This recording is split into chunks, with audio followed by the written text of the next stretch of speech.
welcome back all of you. After the break session, we have the next second session starting with a technical presentation.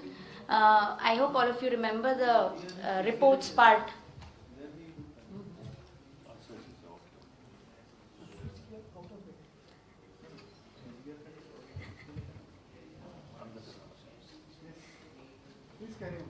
Thank you, sir. I hope we all remember the reports part in the website which we discussed, that we published reports also. We'll be giving you a small snapshot of map which is a part of our report, and we'll be discussing how we are making our reports and how we are developing it and what all goes into that. And there will be a small presentation by Renu on map on that. Thank you very much. Today I am going to present modify atmosphere packaging. As the name implies, it's something related with modification of atmosphere. It's a wide topic, but with the timelines, it won't be possible to go into the details of everything. I'll be taking care of the major things. Let's see what I am going to cover today. One is something history. You will be amazed to know something about map, what it is, how to map, then where to map, where I'll be covering the major applications. Then active packaging. Active packaging in itself is a big study. But when it is used with map, we call it as active map. It is actually developed to remove the deficiencies what is there in map. Then is quality and testing requirement. Then safety aspects, map regulations, advantages and disadvantages. Now before going into the details and the technicality, I wanted you to imagine something. If I have oxygen 0%, I have carbon dioxide 10%, and I have nitrogen 90%, will you survive? The obvious answer is no. Why? Because all living beings respire and require oxygen for respiration. But when I talk about living beings, it means I'm talking about we human beings, we animals, and we all like the other microorganism. That includes aerobic one, but not the anaerobic one, because anaerobic one requires carbon dioxide, not oxygen. Like before understanding what is map, what is the technicality, I would like you to understand why actually map has come, why this technique has been developed. The major reason is to extend the shelf life, reducing the food related hazards, the need to ensure food product safety and quality. There can be other reasons as well, because as the time is changing, people are becoming more demanding, lifestyle is changing. So it has resulted into changing eating habits, creating a greater choice, changing lifestyles, extend geographic markets, improve the presentation, development of other packaging technologies. Because we packaging the technologies every day doing R&D and trying to come up with different technologies. So it's another kind of technology of preserving the food. Use of centralized production. Since when I'm talking about the shelf life increase, there is a possibility that I can produce in bulk in one place and can distribute it because it has enough shelf life. So I can distribute in different regions. Now, when I talk about MAP, we generally talk about in context with food products, which especially fruits and vegetables and animal and its byproduct. So, one by one we will take up what is there in fruits and vegetables that resulted in this development of MAP. So, what in fruits and vegetables that resulted in development of MAP? First, you can see through the picture that is showing a complete journey of a fruit. It's going from a seed, then it becoming mature, ripened, and then a stage reaches when it becomes over-ripened. So when I talk about we human beings, we all like a product when it is at its best stage, that is a ripened stage.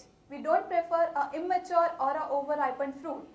So when we harvest it, it is a stage just after when it reaches to its mature stage. The best quality, the best possible quality of any commodity exists at the moment of harvest. From that point on, quality cannot be improved, only maintained. So when I'm talking about a product or a fruit and vegetable, I'm packing it in a map. So it's just actually maintaining the quality. We can't do anything in improving the quality.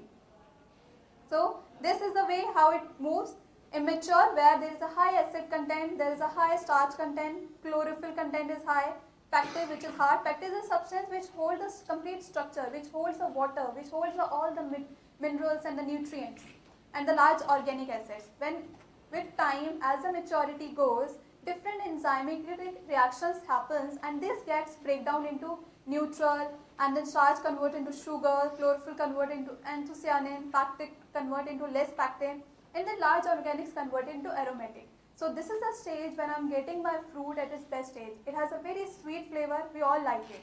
But when as the time reaches, it becomes over-ripened. We'll see later what happened in over-ripened stage. So we all prefer to enjoy fruits and vegetables when they are at fully ripened stage. Both immature and over-ripened doesn't taste well. Even over-ripened can be harmful for our health, because what happens when over-ripened stage reaches, my whole structure gets ruptured, and when it gets ruptured, all the water is available to microorganisms and they ultimately attack it. So it can be harmful for our health.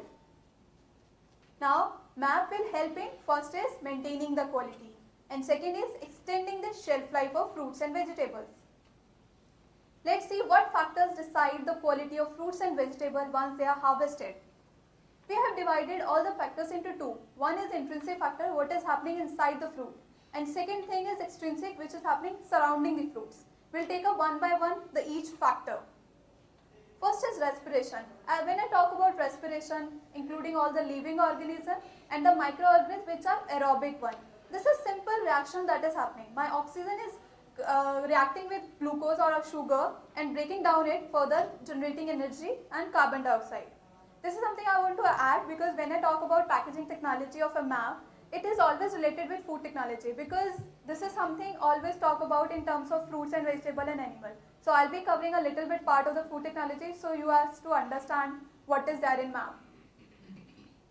Now comes post-harvest. What is the problem in fruits and vegetables? The major problem is that once they are harvested, it doesn't mean that actually they stops the respiration.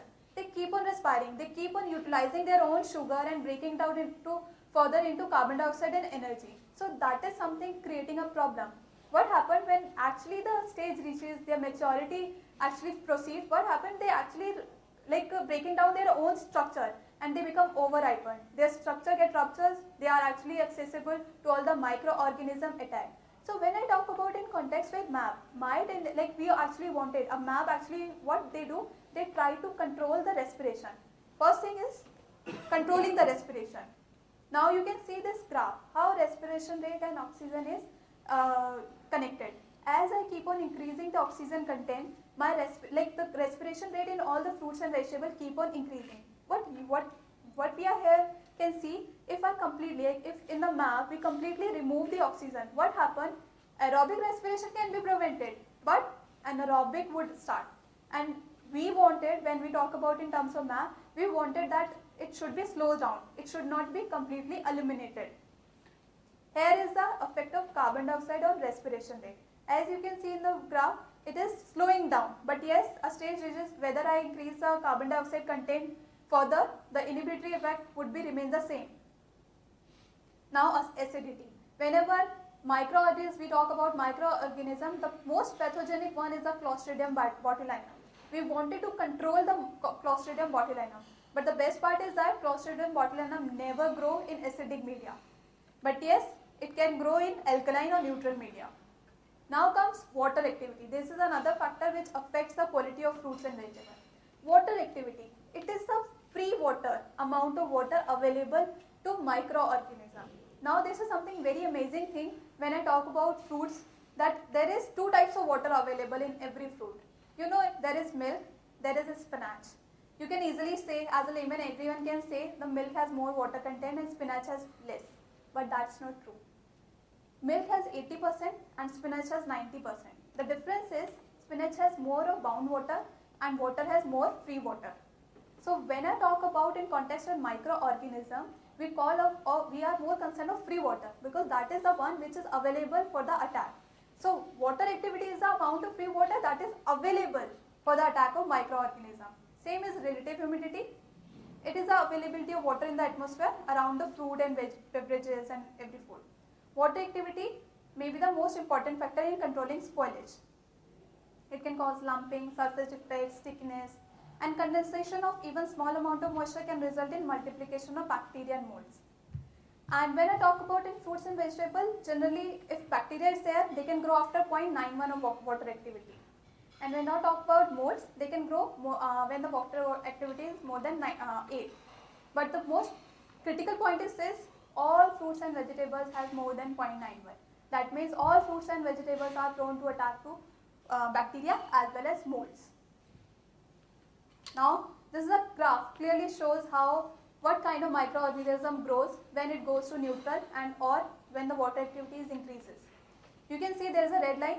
This is something the most pathogenic stage, because this is a stage when my spores can grow, and spores are something we have to take care very, because they have a very thick shield which actually resists them for any kind of a processing condition. We actually we feel that all the microorganisms is not there, but there might be a condition when spores are there, and once they get the favorable condition, they start growing, they start multiplying it. So whenever we have to control it, our target is that we have to control till the spore stage. Now is the ethylene. Ethylene, a growth stimulating hormone produced by some fruits as they ripen. They do the following changes in fruits and vegetables. First is hastening the ripening. And as I told you earlier, we actually wanted to control the ripening. We wanted a mature or a ripened fruit to be there, because we wanted once they are harvested, it reaches at this stage only to the consumer, because they actually find, because at this stage it is the most pleasant flavor is there. So we don't want it to get over-ripened. So ethylene is a very important factor. Damaged or diseased fruits and vegetables produce high level of ethylene and stimulate the other to ripen too quickly. As the fruit ripen, they become more susceptible to diseases, as I already informed, because as the over-ripening happens, rupture of structure happens. Now comes the extrinsic factor. Extrinsic factor includes temperature. Temperature can be even high temperature, even a very low temperature would be harmful for the fruits and vegetables. And moreover, if I am talking about the distribution of supply chain, alternate high and low temperature would again be more dangerous. When I talk about excessive heat, it brings to the following defects: protein denaturation, vitamin losses, emulsion breakdown, moisture, bleaching, scalding. And when I talk about very low temperature, again the skin ruptures, surface biting, and off flavor development happens. Now the water loss. Water loss depends on the following factors: relative humidity, temperature of the product surrounding atmosphere, air velocity.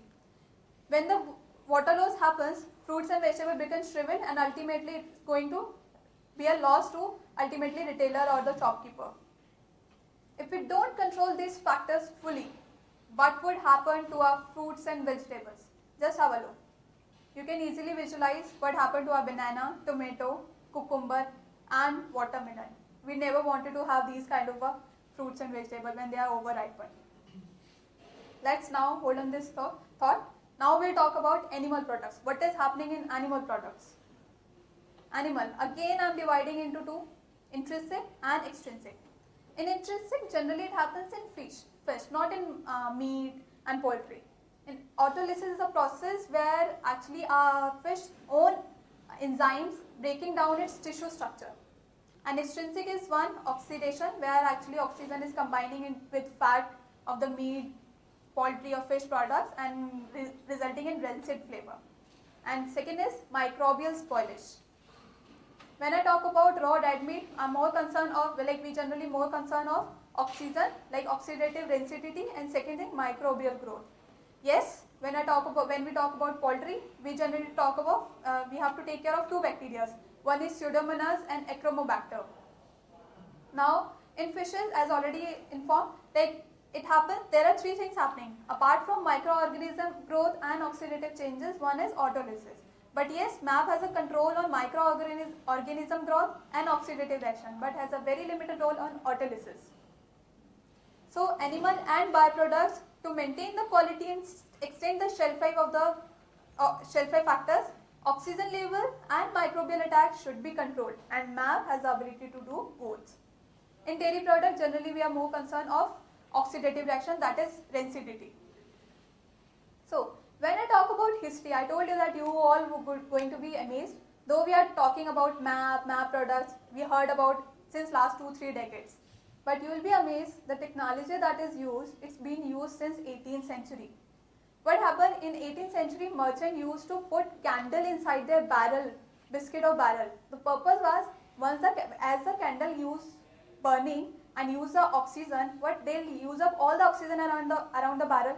So ultimately what happened, there would be all carbon dioxide and which will act as an inhibitory. So it's something very amazing to know. Now comes 1930 and 1940, fresh apples and pears were placed in enclosed warehouse. Same thing happening again. I'm providing they used to provide enclosed warehouse. All the use of oxygen will be used up by the respiration of fruits and vegetables. It will be replaced by carbon dioxide. Carbon dioxide will then act as an inhibitory. Now comes the 1950 and 1960, Whirlpool Corporation developed the concept of Textron. They are using during the supply chain, total environmental control, using plastic layers, polyethylene layer to inhibit around the truck warehouse to control the environment. But yes, commercially it came into market only by 1979 by Marks and Spencer when they come up with their first product, MAP Meat. But yes, its successful result in increasing the shelf life made this technique so popular that today when we go to the hypermarket, supermarket, we can easily visualize how many products are there in MAP. Now what is MAP? It is the enclosure of food in a package in which atmosphere inside the package is modified with respect to carbon dioxide, oxygen, nitrogen and water vapors and traces gases. Such atmosphere is sometimes with the addition of small amount of carbon monoxide, ethanol, sulfur dioxide, argon maintain foods in a fresh state by slow down the natural deterioration for periods of time necessary to move them through extended distribution and market chains. When I talk about some other traces of gases, I'll take up in detail why there is a limited use of such kind of gases and why there is a majorly use of carbon dioxide, nitrogen and oxygen. But yes, now we'll discuss another term, that is CAP.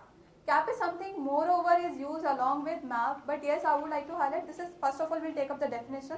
This is a method in which selective atmospheric conditions of gases are maintained throughout the storage in order to extend the product shelf life. Generally it is used because in the retail market it has a very limited use, but yes, it is moreover used in the bulk product transportation because you have to maintain we have to control the gases throughout the journey of fruits and vegetables. Ultimately it reaches to the consumer. Now this modification, which I talk about, the modification of gases, is generally achieved one of these three processes. One is gas flushing. Though these are something in all the three we are doing somehow the modification of gases, but the way we are doing the modification, what is happening ultimate result is little bit different. When I talk about gas flushing packaging, it's a continuous method. How it is a continuous method? Because we have a pack, it's a natural atmosphere is there. So what we are doing, we are using a desired proportion of gases and completely continuously replacing it with the existing atmosphere. So this is something continuous process, so it's a fast process. But yes, it's less efficient because we have found that oxygen, at the end of the packaging, still 2 to 5% of oxygen content would be there. So we generally use these kind of a packaging to less oxygen sensitive product. When I talk about vacuum packaging, here we are actually first removing the natural atmosphere and then replacing with the desired atmosphere composition. So this is something a two-step process. So it's highly efficient because I can remove the oxygen to a very high level. But yes, so that it can be used in oxygen sensitive products. Now comes the passive modification. As I told you earlier, fruits and vegetables keep on respiring. So generally we use the fundamental of products respiration, and second is the plastic permeability.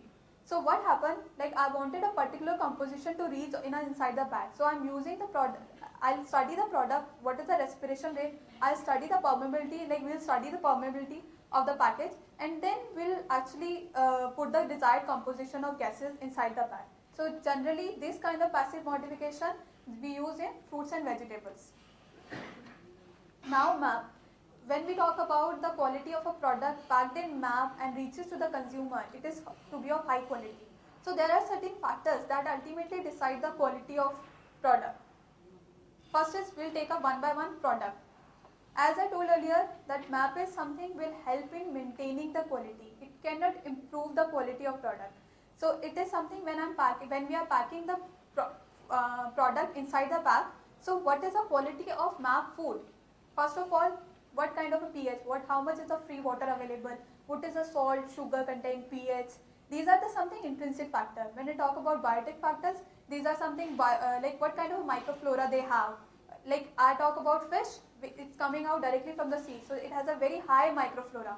When I talk about other microorganisms, meat, even the fruits and vegetables when they are harvested, it's not something that are completely eliminated by the microorganisms. Still they have some kind of a microorganism on them. Second is the processing condition, what kind of hygienic conditions we are maintaining. Then is the extrinsic factors, which includes like temperature, what kind of a temperature, humidity they are exposed to. These are some different kind of microorganisms. Then as informed earlier, spores can be activated and start swelling and germinating when environmental conditions become favorable. So whenever packing of fruit and vegetable, you might test it and find that there is no microorganism, but we have to take care of the spores as well. And also the most important thing is that we have to study what kind of a microorganism going to attack this particular fruit or whatever we are going to pack, because it's something CO2, that is carbon dioxide, is very good, it has a very good inhibitory effect against mold, bacteria, but has a very limited effect against yeast. So any product getting attacked by yeast and we are packing it into carbon dioxide packed atmosphere, then it's actually of no use. Then comes the gases. The technology relies on gases that are safe, common, cheap, readily available, and usually not considered as chemical additive. As already mentioned, we all human beings require oxygen of 21%, carbon dioxide of 0.03%, nitrogen of 78%, and argon 1%. So when we talk in MAP, we generally use majorly three gases, that is oxygen, carbon dioxide, and nitrogen. But the other gases are something, they have some or the other reason because of which their use is limited. What are the reasons? We'll discuss it one by one. Choices of gas or gas mixture. Different combination of these gases are appropriate for different foods, packaging types and situations. The proper marriage of foods, package type has been the subject of most of the development work efforts in the area. Necessary to know, when there should be first is interaction between gases and food. Because there is something when I'm putting a particular gas composition, it's something that it might react with the product. Like we talk about carbon dioxide and meat product. There might be a situation we'll put more of carbon dioxide inside the pack and my meat product will start absorbing it. And what happens when they actually start absorbing the carbon dioxide? The meat capability of absorbing the fruit will get reduced. And when the consumer would open it, they'll find a high drip, that is a water content inside the pack. So that is actually not acceptable. So we have to study how my gas composition and the food going to react. Then is the principal mode of deterioration. As already understand, like meat is generally attacked by microbial and oxygen recidivity. If I talk about dairy product, it's more of oxidative reaction. So we have to have idea about what is a principal mode of deterioration. Then is the preservation need of each food, like how much shelf life we are expecting, where it is getting distributed. Then is the interaction between gases and packaging material, because each gas has its own property. Oxygen is more permeable through packaging material compared to carbon dioxide. So these kind of something, like it all depends on the packaging material as well, like thickness, it's like what kind of packaging, which packaging material we are using. So all these things ultimately decide and we should have an idea. Then comes oxygen. In terms of MAP, oxygen is one of the most important gas used metabolically by both aerobic, spoilage microorganisms and plant tissues. And they actually take part in various enzymatic reactions, as I told earlier, in the rancidity in food, including the compounds such as vitamins and flavors. It stimulates the growth of aerobic bacteria and inhibits the growth of anaerobic bacteria. It combines readily with fats and oils. So we generally, in nutshell, I would say that it's something very favorable for the growth of various microorganisms, and so we have a tendency that we generally remove it. Except for one reason, when we are actually packing fruits and vegetables, because there we require a minimal amount of oxygen so that they keep on respiring, but not completely anaerobic reaction would start. The only best part of aerobic spoilage is that it alerts consumer to spoilage due to appearance of undesirable odors, colors and slime, which is not there in anaerobic one.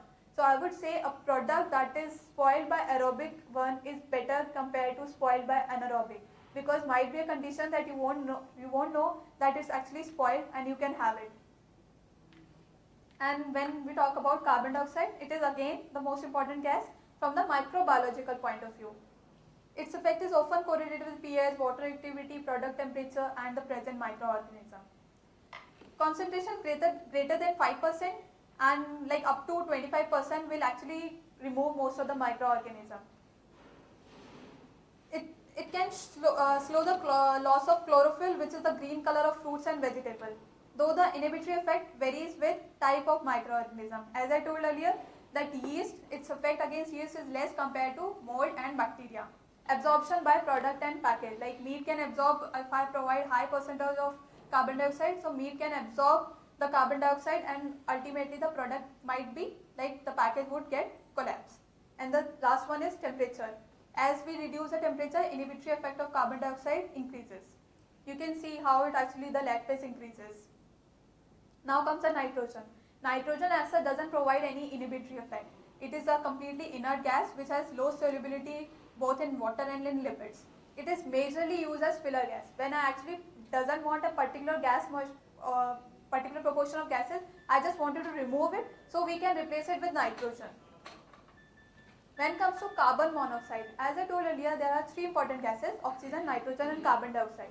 But yes, there are other gases as well which have a great inhibitory effect, but still they are not used. Why is it so? When you talk about carbon monoxide, it is colorless, odorless, tasteless, which is effective as a browning and microbial inhibitor. In concentration less than 1% will inhibit the growth of many bacteria, yeast, molds. And its major advantage is that capability of providing the meat a bright red color. Carbon monoxide deserves a particular attention considering its potential applicability to packaging in modified atmosphere. But there is a big but attached to it. Its strong toxicity capable of causing health problem to operator during the operation of food make it commercially unviable. What happened when I talk about the bright red color? What happened? This carbon monoxide gets combined with the myoglobin of meat and resulted in carboxymyoglobin, which is a very bright color and it's very desirable. But yes, when the same reaction is happening inside the body of a human being, that is hemoglobin, which is again a protein, and carbon monoxide is get combined, the protein that comes out will actually have a less capacity to transport the oxygen. So you can imagine if a hemoglobin stops transporting the oxygen, what would happen to us. Same is something sulfur dioxide. It is again very good against good inhibitory effect against molds and bacteria. But yes, a significant minority of people display hypersensitivity to sulfide compounds in foods, and use of sulfides has come under public and regulatory scrutiny in recent years. And other gases, again I would say there are a number of gases are there. Again R&D is going on how to use it, but somehow they are still not in use in terms of when we talk about MAP, because there is something related with regulation, there is something related with serious side effects, economic reasons are there, and factors ultimately linked with the end quality of the food. Now, this graph clearly shows if I provide a fruit and vegetable atmosphere that is we are actually into, or in a modified atmosphere, how much is the shelf life is getting increased. And as on decreasing the temperature, how the shelf life is further increasing. Now comes the packaging part. Though as such, there is no as such division of barrier film and permeability film, but yes, there are products which require a little bit of barrier, like they are designed to prevent the exchange of gases and are mainly used for non-respiring products like meat and fish, where permeable films are generally used for fruits and vegetables, because we want the fruits and vegetables keep on respiring so that anaerobic respiration won't happen. So factors which decide the suitable packaging material is barrier properties, which includes the gas permeability and water vapor transmission rate. For the most part of application modified atmosphere, except for the fresh breathing vegetables,